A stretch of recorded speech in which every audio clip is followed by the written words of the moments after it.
আল্লাহ রাব্বুল আলামিন সুন্দরভাবে মানুষের মাঝে আল্লাহ তাআলা আমাদের নবীর উপরে আয়াত নাযিল করে तमाम মানুষদের মাঝে কথাটা বলে দিয়েছেন, আয়াত দ্বারা বুঝিয়ে দিয়েছেন।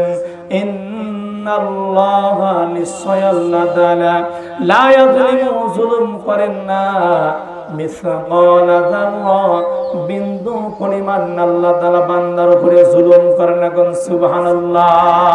ওয়া ইন তাকু হাসানাতাই ইদাইফহা, বরং বান্দা যদি একটা নেক কাজ করে, ভালো কাজ করে, আল্লাহ তাআলা এই কাজটাকে অনেক দ্বিগুণ বাড়িয়ে দেয়। কোন সুবহানাল্লাহ। তাহলে আল্লাহ রাব্বুল আলামিন যদি মানুষের উপরে বিন্দু পরিমাণ জুলুম না করে, বিন্দু পরিমাণ যদি অবিচার না করে, বরং আল্লাহ রাব্বুল আলামিন একটা নেকির পরিবর্তে দ্বিগুণ বাড়িয়ে দেয়, তাহলে কেন আমাদের মাঝে এত গরম, তীব্রতা ও শান্তি বিরাজ করছে? তার কারণ কি? খুব খেয়াল করে শুনতে হবে কথাগুলো। কারণ হলো বান্দার উপরে তিনটা কারণে আল্লাহ তাআলা আযাব গজব দিয়ে থাকেন। তার ভিতরে এক নাম্বার কারণ হলো বান্দার উপরে গুনাহের কারণে বান্দার উপরে আল্লাহ রাব্বুল আলামিন আযাব গজব দিয়ে থাকেন। নাউযুবিল্লাহ।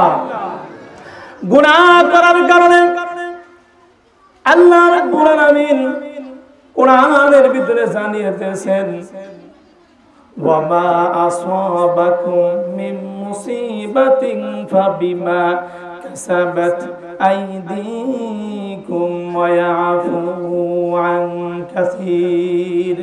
বান্দা জেনে রাখো, ওয়া মা আসাবাকুম মিন মুসিবা, তোমাদের উপরে যে বালা মুসিবত গুলো নাজিল হয়, মা আসাবাকুম মিন মুসিবাতিন ফাবিমা কাসাবাত আইদিকুম, এটা তো তোমাদের এই কৃতকর্মের ফল, তোমাদের দুই হাতের কামাই।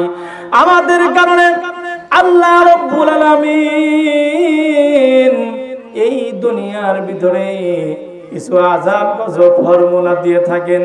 এরপরেও আল্লাহ তাআলা আমাদেরকে একটা আশার বাণী শোনাইয়েছেন, ওমা আসাবাকুম মিন মুসিবাতিন ফাবিমা কাসাবাত আইদিকুম ওয়া ইয়াফু আন কাসীর।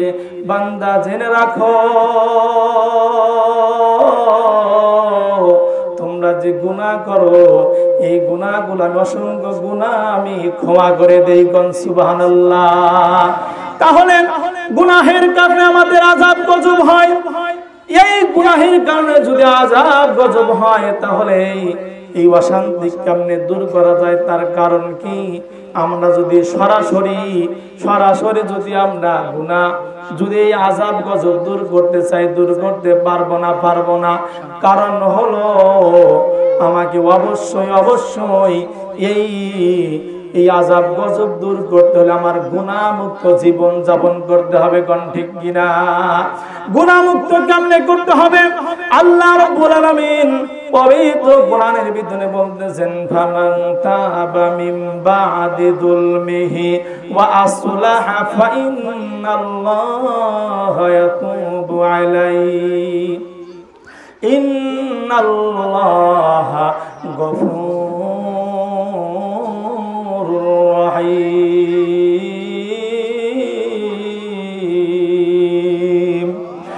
আল্লাহ রাব্বুল আলামিন কোরআনে ঘোষণা করতেছেন, ফামান তাবা মিন বাদি যুলমিহি, তুমি জুলুম করেছো, অত্যাচার করেছো, বিচার করেছো নফসের উপরে, তুমি সংশোধন হওয়ার জন্য আমার কাছে তুমি তওবা করো, আমি আল্লাহ রাব্বুল আলামিন তোমার সব तमाम গুনাহ খাতাগুলি ক্ষমা করে দেব।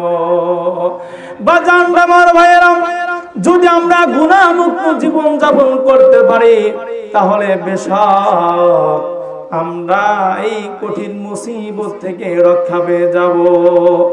ভারতের দিল্লিতে এই রকম ঘটনা ঘটে গেছে। প্রচন্ড গরম তীব্রতার ভিতরে দেখা যায় বৃষ্টির কোনো লেশ মাত্র দেখা যায় না। আশরাফ আলী থানভী রহমাতুল্লাহ আলাইহি ঘটনাটা লিখেছেন, বাজান বৃষ্টির লেশ মাত্র দেখা যায় না, মানুষ অতিষ্ঠ হয়ে গেল। হায় রে, কি করা যায়, কেমনে করে এইভাবে টিকে থাকা যায়? ওলামায়ে কেরামগণ সকলেই পরামর্শ করল আমাদেরকে ইস্তিসকার নামাজ আদায় করতে হবে। জায়গায় জায়গায় ইস্তিসকার নামাজ আরম্ভ হয়ে গেল, বৃষ্টি হয় না, বৃষ্টি হয় না। সকলেই টেনশনের ভিতরে পড়ে গেল। হঠাৎ করে ওই দিল্লিতে একটা পতিতালয় ছিল, যেই জায়গায় মহিলারা জিনার ভিতরে সর্বদা লিপ্ত থাকতো। এই সমস্ত জিনাকারী মহিলারা এবার চিন্তা করলো, হায় রে, ওলামায়ে কেরামগণ এত দোয়া দরুদ নামাজ কালাম কত কিছু করে, বৃষ্টি হয় না, মনে হয় আমাদের এই জিনার কারণেই মনে হয় আযাব হইতেছে। সকলেই ওয়াদাবদ্ধ হয়ে গেল, আমরা সবাই একত্রিত হইয়া আমরা তওবা করব, আর কোনোদিন এই পতিতালয়ে থাকবো না, আমরা আর গুনাহ করব না। এইভাবে তারা খবর পাঠাইলো ওলামায়ে কেরামের কাছে, আমাদের জন্য একটা জায়গা করে দেন, যেই জায়গায় বসে আমরা তওবা করে ইস্তিসকার নামাজ আদায় করে আল্লাহর দরবারে হাত তুলব। এরপরে তাদের জন্য এইভাবে একটা মাঠের ভিতরে পর্দা করা হলো। সকলেই সেখানে চলে আসলো বাজার। আসার পরে সকলেই তওবা করে নামাজ আদায় করে আল্লাহর দরবারে হাত তুলেছে, মালিক, জীবনে কত গুনাহ করেছি, হায় রে, জীবনে কত গুনাহ করেছি, অবিচার করেছি, অন্যায় করেছি।